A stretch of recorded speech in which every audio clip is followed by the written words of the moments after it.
중간과 유식을 불교 교학의 두 날개로 보는데요. 둘과는 어떤 차이가 있습니까? 이것도 뭐 체감공부긴 한데. 그렇죠. 근데 이제 이 원리는 명료합니다. 예. 그러니까 동전의 양면이에요. 그러니까 중간이 한 면이고 반대면에 유식이 있습니다. 그래서 역할 분담이에요. 그래서 중간만 있어도 오해하기 쉽고 유식만 있어도 그러니까 불교를 오해하기 쉬워요. 그래서 유식을 알려면 반드시 중간의 세척을 거쳐야 되고요. 그러니까 유식만 알면은요. 그냥 소승불교도가 돼요. 뭐 아리아식, 만화식, 뭐 유식의 개념들이 많아요. 우리 마음도 막 세분해가지고서 종자가 있고 뭐가 있고 별게 다 있습니다. 근데 그게 실제 한다면은 그냥 소승불교도예요. 근데 이제 그런 여러 가지 유식학에서 쓰는 개념들, 그러니까 세상 구성 요소가 다 중간에 공의 세척을 거친 다음 얘기예요. 근데 그게 다 헛개이다, 환상이다 하는 전제 위에서, 꿈이다 하는 전제 위에서 유식이 있는 거지. 이제 그러니까 중간을 갖다가 항상 염두에 둬야지만 유식의 가치가 살아나고요. 또 거꾸로 유식은 모르고서 중간만 알아요. 중간은 공만 얘기하거든요. 없다. 그러니까 허무주의에 빠져버리고 가치 판단 상실 상태가 되어버립니다. 그래서 없음에도 불구하고 세상에 돌아가는 거, 이 꿈꾸는 원리, 이것도 우리가 염두에 둬야지만이 그러니까 세상을 옳게 삽니다. 그래서 이제 실제는 공부할 때는 뭐 중간 전공자가 있고 유식 전공자가 있지만은 내가 삶 속에서는요 둘 다 알아야지 돼, 둘 다요. 하나는 본질에 대한 얘기, 삶의 본질 중간이고요. 아무것도 없다는 그 공성. 하나는 현상에 대한 얘기입니다. 이게 두 개를 갖다가 내가 자유자재로 힘들 때는 본질 돌아갔다가 살 때는 또 현상을 나갔다가 그러니까 들락날락하면 살아야지만 이제 세상도 잘 살고 그 다음에 세상에 이제 살아가면서 다치질 않습니다. 다시 본질을 회복하기 때문에.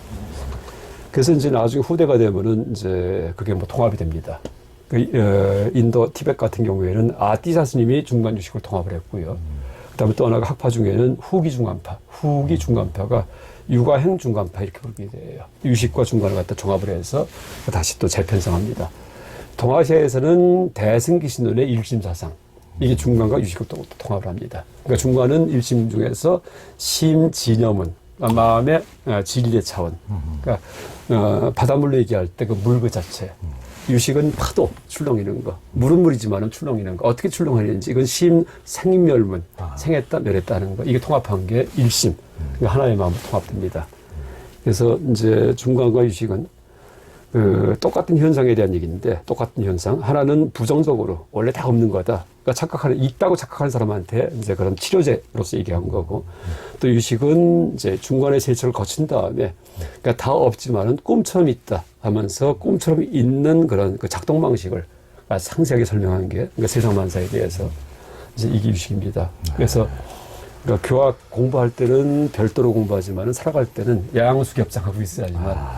그 세상 살다 힘들면은요, 중간 들어가면 돼. 아무것도 없구나. 그럼 아주 깔끔하게 씻습니다. 그때 또 다시 튀어나와서 또 유식학적인 어떤 유해 통찰, 여기에서 이제 또 세상을 또 우리가 운영을 하고요. 이제 이렇게 얘기하면 되겠습니다. 그러니까 이게 이제 양쪽을 다 중간과 유식을 이렇게 보시면서 얘기하면은 훨씬 더 명쾌하게 하는데 한쪽만 얘기하면 예를 들면 이제 열애장이다. 그러면 이제 초기불교 공부하시는 분들이 이제 한국의 어떤 고승들이 큰 스님들이 열애장의 어떤 영향을 받아가지고 무엇이 있는 것 마냥 전부 다 뭐 주인공이니 뭐니 뭘 부여잡고 뭐 해가지고 힌두교의 뭐 아트마 그렇죠.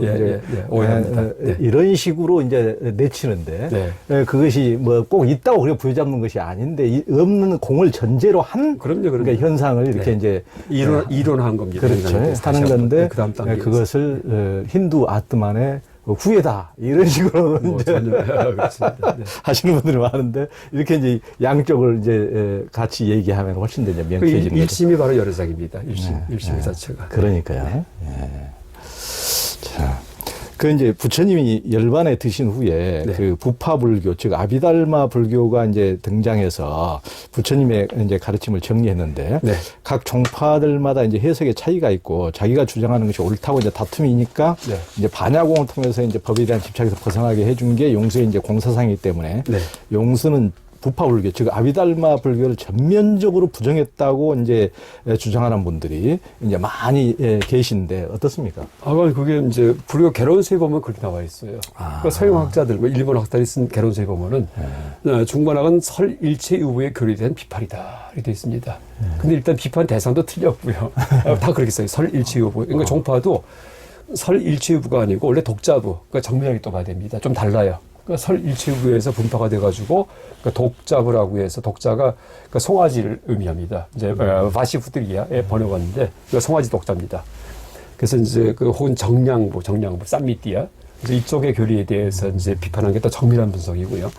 또 하나 비판이 부정한 게 아니고 법을 대하는 태도를 시작한 거예요. 태도. 근데 부정했다고 얘기해요. 그러면 앞에 아비달만 잘못됐으니까 중간만 공부한다? 큰일 납니다. 그러면 그게 바로 악취공이에요. 그 용수님도 제가 얘기했지만은 철저하게 이제 그 아비달마 교학에서 얘기하는 수행법을 이제 그 친구인 왕들에게 전하거든요. 그 아비달마 교학을 철저하게 수용한 분이에요. 단 방편으로서 그 수행 그 어떤 도구로서. 근데 이제 아비달마 교학에서 그게 실제 있다고 생각하니까 법들이 이러니까 그렇지 않다 하면서 왜 그 실제 없는지, 왜 공한지 이거를 논리적으로 설명하는 것이 중관일 뿐입니다. 그래서 이제 이 아비달마 불교에 대한 부정이다라는 것은 현대 불교학자 가운데 이제 일부만 본 사람들 어떤 책 쓰는 건 자유이기 때문에 그런 이제 이론일 뿐이고 우리가 실제 불조를 전체를 통찰해서 볼 경우에는 어디에도 그런 얘기는 없습니다. 그래서 그러니까 종교계도 이제 가장 그 유명한 얘기가 한 종교만 아는 것은 어떤 종교도 모르는 것이다. 이런 얘기가 이런 종파 얘기도 똑같은 것 같습니다. 그러니까 보고서 어떤 그 초기 불교를 뭐 이제 공부하시는 분들 저는 이제 아주 소중하고 좋다고 생각하는데 또 그것만 공부하면 오직 또 그것만에 또 집착하고 또 다른 쪽은 그러니까 이게 같이 보지 않으면은 또 문제가 생기는 것 같아요. 초기 불교도 대승까지 다 알아야지만요. 그래야지 암경이 눈에 들어옵니다. 그냥 봐서는 참 힘든 게 암경입니다. 김 교수님은 공사상은 상근기들이 공부해야지 공부를 잘못하면 폐인이 되고 이제 미친 승려가 될 수 있다고 경계를 했는데 왜 그렇습니까? 좀 말이 좀 심하긴 한데 크레이지라마. 크레이지라마. 약간 서양 학자들이 이제 티벳 내에서 그 옛날 그 잘못된 스님들에 대해서 불렀던 호칭입니다. 크레이지라마 이렇게 불렀는데 이제 우리말로 번역하다 보니까 좀 너무 조금 좀 이제 불쌍한 걸 표현할 수 있겠는데. 김 교수님처럼 이렇게 점잖으신 분은 크레이지라마라고 했어요. 제가 그냥 번역해서. 근데 이제 그게 약간 티벳도 그렇고 동아시아 불교계에도 이제 처음에 불교 들어올 때 인도 불교의 발생 그 어떤 역사에 맞춰가 들어오면 좋은데요. 그러니까 중간에 대승이 뚝 들어옵니다. 다시 말해 이제 반야경이 들어와요. 그러니까 티벳 불교도 반야경이 먼저 들어오고 공사상. 그러니까 동아시아 불교도 이제 이 중국을 통해서 이 공사상이 먼저 들어옵니다. 그러다 보니까는 실제 공사상은 불교의 교학에서도 기본 교리 가지고 이제 수행의 끝까지 간 분들이 자기의 그 수행할 때 썼던 그런 부처님의 가르침에 대한 집착 이걸 씻어주기 위해서 이제 공을 얘기하는 건데 그게 반야경의 법공사상입니다. 근데 그것부터 이제 먼저 들어오니까 그러다 보니까 불교 배우기 전에 그냥 공부부터 합니다. 그래서 이제 그 공에 집착할 경우에 허무주의자가 되기도 하고 가치 판단 상실 상태에 빠질 수도 있습니다. 그래서 이제 그걸 이 인도 불교에서도 이제 그걸 경계하는 이제 그런 역사의 흐름이 있었거든요. 이게 뭐냐 하면 다른 것보다도 유식사상의 탄생 계기가 이 공사상의 위험성 때문이에요. 그러니까 유식사상에서 공에 대한 오해를 뭐라고 부르냐 하면은 그 악취공, 그러니까 악할학자입니다. 그러니까 나쁘게 공을 취했다, 잡았다 이런 뜻입니다. 그래서 이제 그 결론만 얘기한다면은 공은 사상이 아니고 도구거든요. 그러니까 내 생각의 어떤 고정관념을 씻어주는 세척하는 그런 빨래비누 같은 건데 거꾸로 그 비누를 갖다가 잔뜩 그냥 묻히고 사는 거, 비누 냄새 펄펄 풍기면서 사는 거, 이게 이제 공병입니다. 공병. 그래서 그러다 보니까 공에서는 실제 공의 그 어떤 통찰은 그러니까 연기의 통찰이기도 하고요. 어떤 것도 고정불변의 실체가 없다는 얘기예요. 그러니까 심지어 선과 악조차도 그렇습니다. 그러니까 원래 있는 게 아니고 그 인간 사회생활에서 연기한 거거든요. 그래서 이제 선과 악도 없다, 공하다 이런 말을 하는 건데. 이제 그 맥락을 갖다 파악하지 못하고서 그 결론만을 수용을 해가지고 선도 악도 없다 이렇게 돼버립니다. 그러면은 뭐 악을 행하고도 이제 전혀 이제 거기에 죄책감 못 느끼고 그걸 보통 그 이윤리에서 뭐 아노미 상태, 그러니까 아노미 상태, 모든 가치 판단이 붕괴된 상태로 이제 빠질 수 있습니다. 그리고 그게 그러니까 이론적으로만 얘기한 게 아니고 실제 이제 수행자 가운데 그런 분들이 가끔 나타납니다. 또 이제 이런 분들이 수행을 게을리했기 때문이 아니고 너무나 열심히 수행을 했는데 이제 그렇게 됩니다. 그래서 그 공을 공부할 때 우리가 조심할 게 이제 기본 수행이 다 된 그 토대 위에서 이제 이 가미가 되는 것이 공이지. 그러니까 공만이 불교의 전체라고 착각하면 절대 안 됩니다. 그래서 그 이제 비유가 그 대지도론 보면은요, 그 소금의 비유가 있어요. 소금의 비유가. 그래서 이제 어떤 마을에 그 산골 마을에 그 귀한 사람이 들어왔는데, 그러니까 사람들이 이제 음식을 먹는데 이 사람이 밥을 같이 먹다가는 갑자기 이제 안에 그 주머니에서 물 꺼내더니 이렇게 쳐서 먹어요. 그래서 먹어보니까는 뭐 너무 맛있어요. 근데 보니까 그게 소금이랍니다. 소금. 그러니까 지금은 소금이 흔하지만은 옛날에는 소금 귀했거든요. 그러니까 이제 그러니까 조금 쳤는데 이렇게 맛있으니까 많이 치면 얼마나 맛있어가지고 소금을 빼서 갖고 그냥 한 입에 털어놨답니다. 그 다음에 이제 입이 다 얼어가지고서 나중에 이제 다 뱉은 다음에 화를 퍽퍽 내면서 이게 뭐가 맛있냐고 이렇게 항의했답니다. 그랬더니 그 귀인이 이제 적당히 쳐먹어야지 그걸 다 먹으면 어떡하나 이렇게 얘기했답니다. 이제 그렇게 비유를 들면서요, 그건 마치 소금과 같다 이렇게 얘기해요. 그래서 우리가 철저하게 부처님의 분별적 가르침에 의거해서 남에게 많이 베풀고 계획 지키고 항상 정진하고 여기에 소금처럼 치는 거예요. 내가 하는 이런 수행의 어떤 여러 가지 개념들, 방법들, 이게 실체가 있는 게 아니다. 다 도구다 나를 갖다 개선시키는 이럴 때 치는 게 공인데, 거꾸로 이건 하지 않고 공만 그냥 이제 수용을 해가지고서 이럴 경우에 이제 그게 공에 대한 오해고, 그걸 경에서는 사견, 삿된 견해다 이렇게 비판합니다. 네. 그렇죠. 참 소금 너무 그 비유를 딱 하니까 쫙 들어오네요. 네, 그 대지도론 용수 스님의 비유입니다. 네. 역시 용수 스님이네요. 네. 공을 말씀하신 분인데 공에 대한 경계를 그렇게 하십니다. 당신께서 가르치고 나서도. 그러니까요.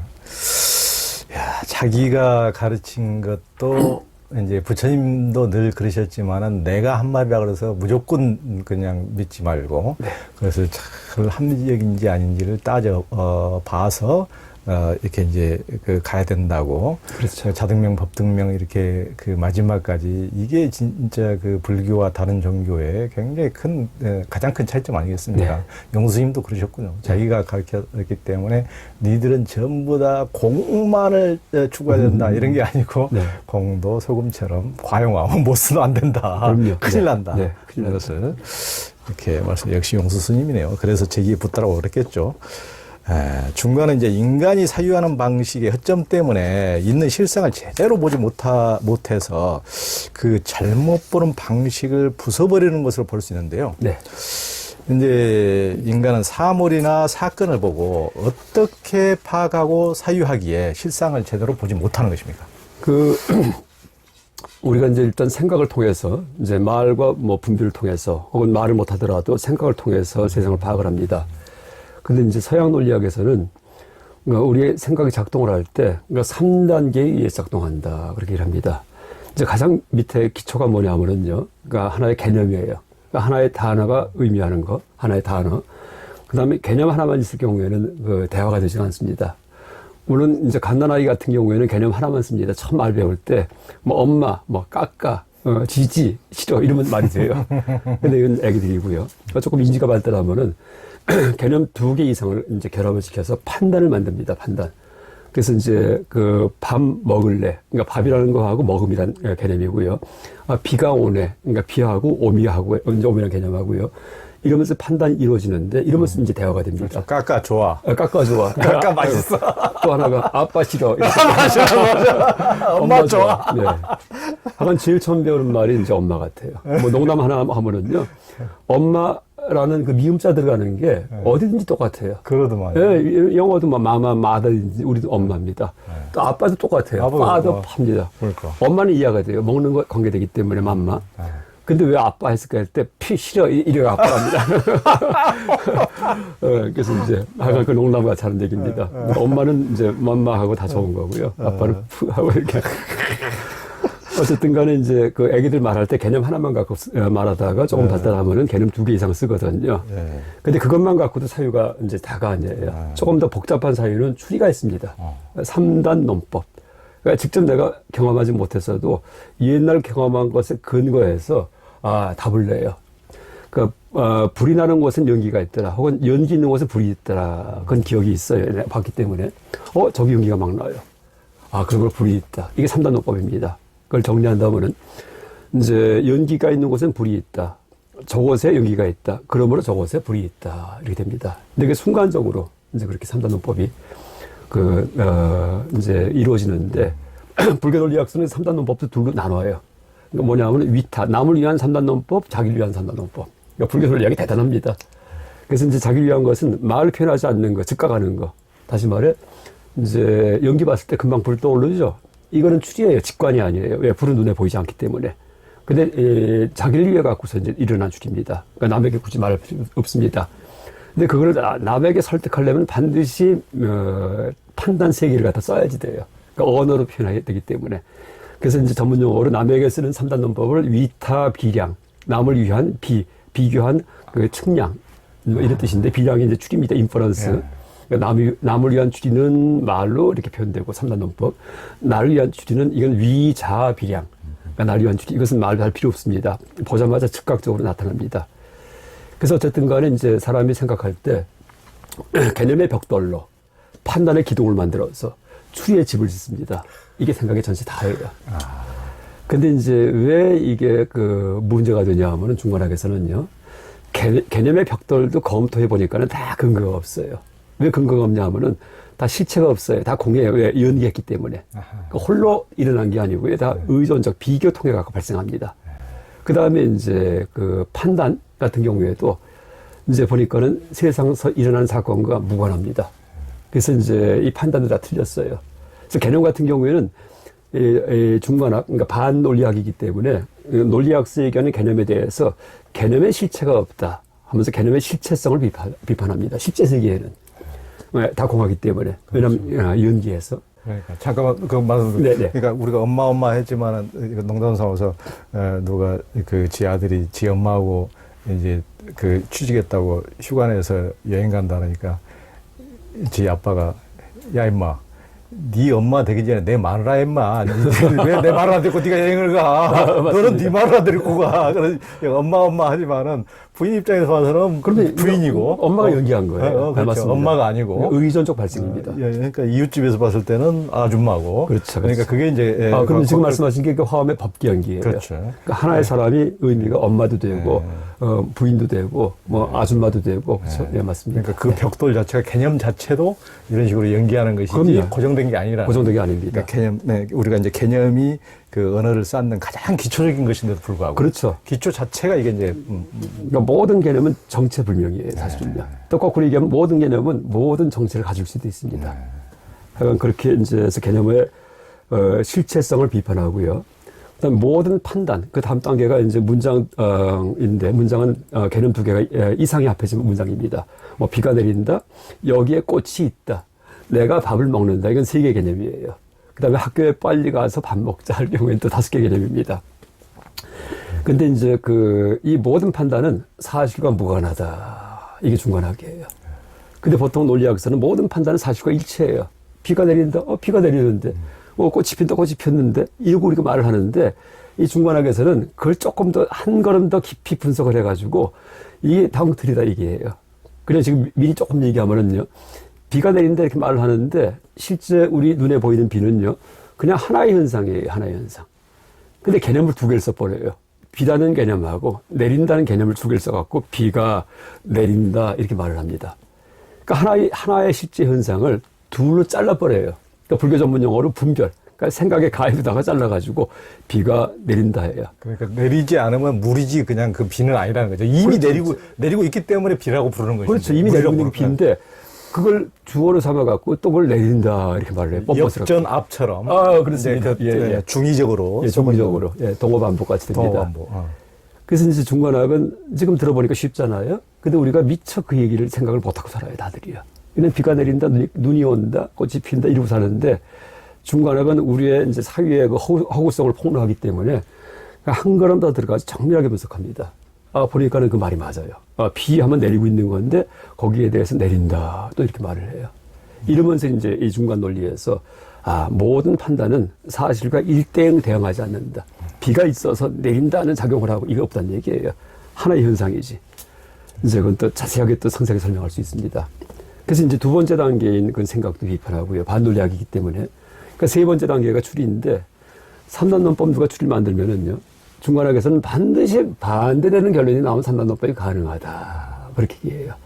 그래서 어떤 3단 논법이든 이율 배반에 빠뜨립니다. 이율 배반에.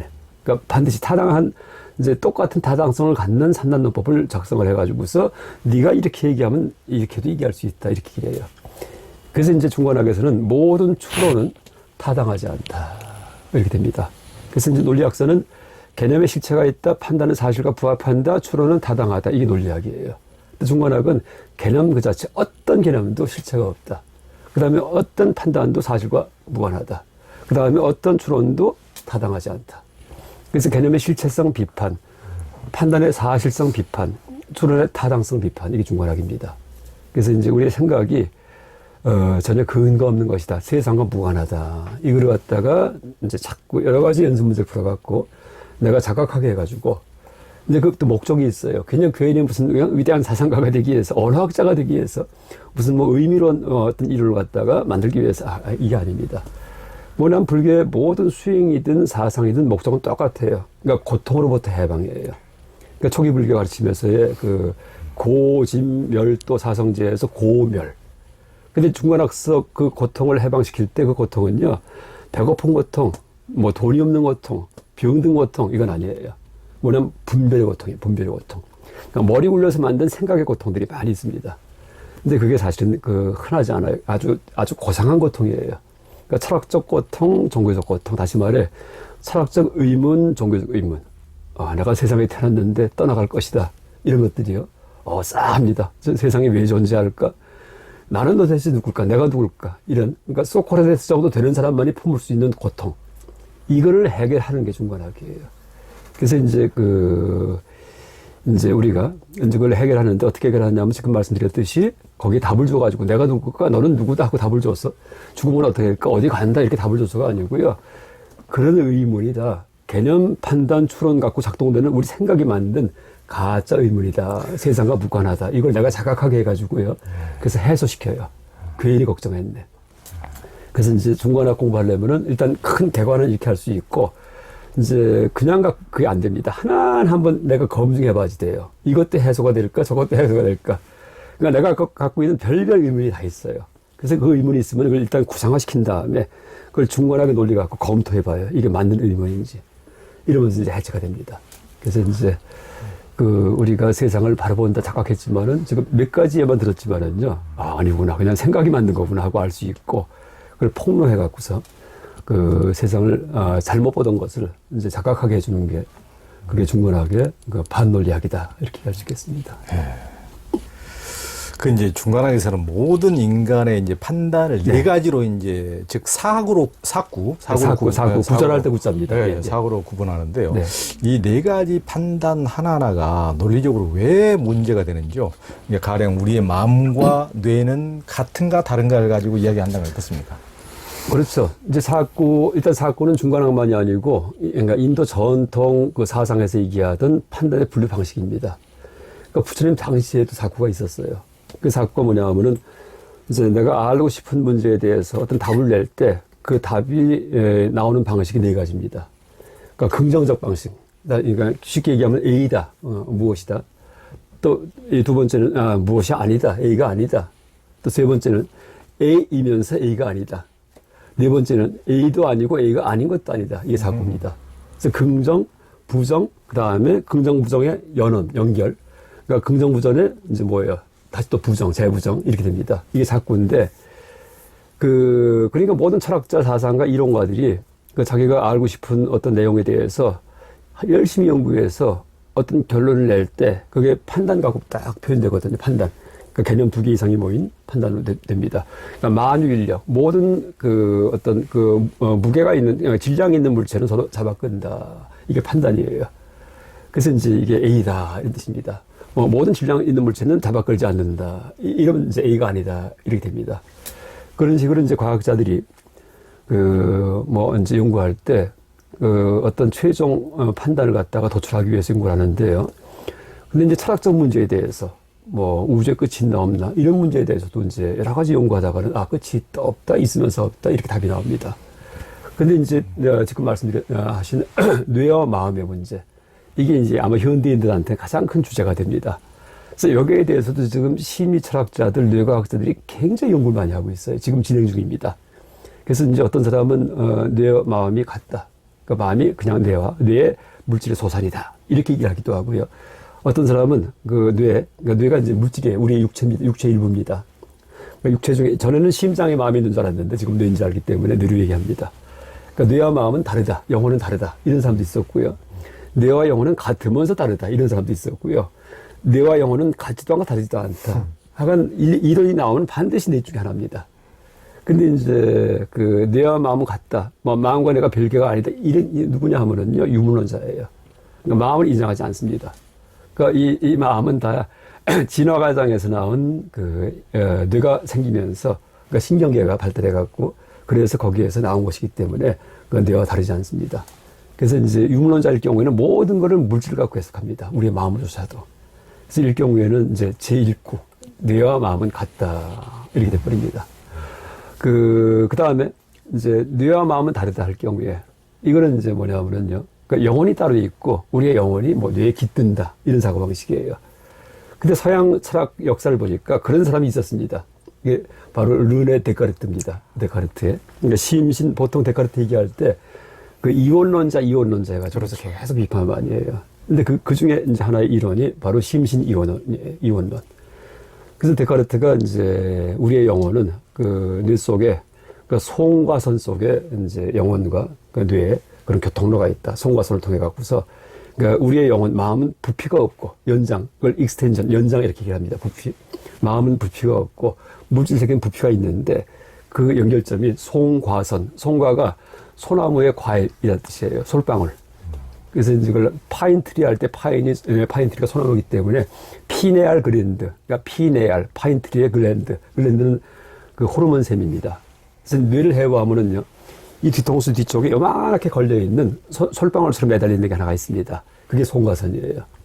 근데 왜 데카르트가 이제 그게 이 마음의 거주처라고, 영혼의 거주처라고 하냐면은요, 데카르트 당시에 하가 근대화의 초창기인데, 그때 어쨌든 금기를 깨기만 하면은 대박을 쳤어요. 콜럼버스가 끝까지 나가보니까는 신대륙 발견해서 금은보화가 들어옵니다. 그러니까 금기 깨는 게 유행했답니다.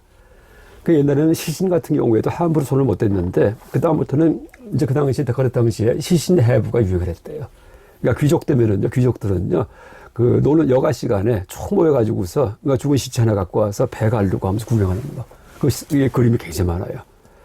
그래서 데카르트가 이제 일단 철학자이기 때문에 영혼을 탐색했습니다. 틀림없이 뇌에 영혼이 사는데, 보니까 뇌를 딱 보니까는 두 쪽이에요. 호두처럼. 근데 영혼은 하나인데, 영혼이 하나 아니에요. 누구든지 개체가 하나인데, 뇌가 두 쪽이기 때문에 양쪽에 나누어 산다? 이건 이해가 안 돼요.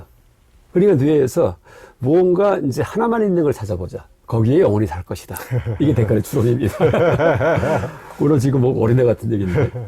그래서 보니까 송곳은 뒤에 델렁델렁 매달려 있는데 딱 하나가 있습니다. 여기다. 이렇게 얘기한 거예요. 그래가지고서 이제. 참 쉽다. 쉽습니다. 근데 현대 뇌과학자 얘기는 이제 그 책에 보면은요. 그러니까 송과 선도 현미경으로 딱 분석하면 두 쪽이랍니다. 근데 대충 보니까 잘 안 보여가지고서 그냥 한쪽인지 알지. 항상 쌍으로 되어 있습니다. 쌍으로다가. 뭐 쌍으로 되어 있는 것도 다 이유가 있어요. 이것도 제가 나중에 설명할 수 있습니다. 그러니까 우리가 이 좌우가 대칭이에요. 이것도 다 연기한 거예요. 그것도 나중에 혹시 연기법 강의, 이제 얘기할 기회가 있으면 얘기할 수 있는데, 뭐 답만 얘기하면은요, 우리만 그런 게 아니고, 개구리, 뭐, 강아지 다 대칭이에요. 왜냐하면은 앞으로 진행하기 때문이에요. 진행하면서 풍경을 둘러 가르기 때문에. 그래서 이제 간간이 둘러 갈라집니다. 그것은 내적 기관도 둘러 갈라집니다. 그래서 그게 제 얘기가 아니고, 좌우 대칭성에 대한 생물학 가운데 비교 해부학 책에 나오는 첫 번째 얘기예요. 그래서 이제 직진하는 동물, 눈이 달려야 돼요. 앞이 있어야 되기 때문에. 이럴 경우에는 둘로 갈라지고, 눈이 없는 놈들은요, 둘로 갈라지지 않아요. 왔다 갔다 하기 때문에 앞이 없어요. 이러면 방사상 대칭, 불가사리. 아하. 이제 그래서 이게 다 연기입니다. 그래서 우리의 몸의 모습도 갈라지는 거, 이런 것들이, 그러니까 좌우대칭인 게, 원래 그렇게 만들어진 게 아니에요. 그래서 이제 우리가 연기를 할 때는요, 우리의 모습에 대해서도 이제 연기성을 갖다가 자각을 해야지, 우리가 파악을 해야지만은 연기를 완전히 이해했다, 이렇게 할 수 있습니다. 그리고 우리의 모습도 이렇게 좌우가 대칭인 것도, 원래 실체가 없구나. 이런 3차원 공간 속에 살기 때문에 또 왜 앞으로 진행합니까? 먹고 살라고. 입이 앞에 있거든요. 항문이 뒤에 있고. 그러니까 입 향해 갖고 가는 겁니다. 이러다 보니까는 이제 다 모든 생명이 갈라집니다. 좌우로다가.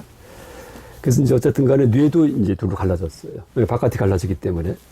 그러니까 이제 갈라지지 않은 것만 찾다 보니까는 호구화는 찾아가고 이제 그렇게 얘기를 했는데 그게 이제 바로 심신 이원론이고 그러니까 마음과 뇌는 다르다. 그러니까 중간하게 사고 판단 중에 제2구 이렇게 돼버립니다.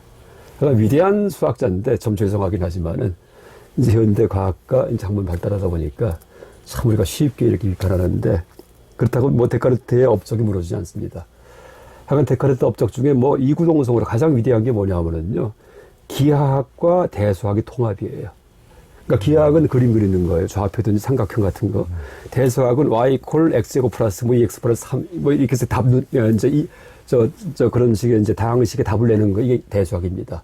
근데 이 대수학적으로 이렇게 써놓은 그 공식 가지고서 이 도형의 모양을 갖다 대응을 시켰어요. 그래서 우리 보면 포물선이든지 좌표 있잖아요. 그게 데카르트의 업적이에요. y 이퀄 x제곱이란 그런 이제 공식이 있을 경우에 포물선 그려지거든요. 근데 그게 데카르트가 개발한 겁니다. 그러니까 그 전까지는 기하학과 대수학이 따로 놀았는데 지금 우리는 중학교 때 그거 다 배웁니다. 그렇죠? y 이퀄 2x 플러스 3 하면은 쭉 거기 이제 선 긋기도 하고. 근데 그게 데카르트의 이제 업적인데 지금은 당연하지만은 그걸 처음 그걸 갖다가 이렇게 창안할 때는 그 보통 천재가 아니에요. 그 사람이야. 그래서 데카르트 여러 가지 철학책이 있지만 다른 것은 다 우리가 이제 그냥 재미거리로 보지만은 이 수학에 기여한 것은 그건 지금까지 유효하다 이렇게 인식할 수 있겠습니다.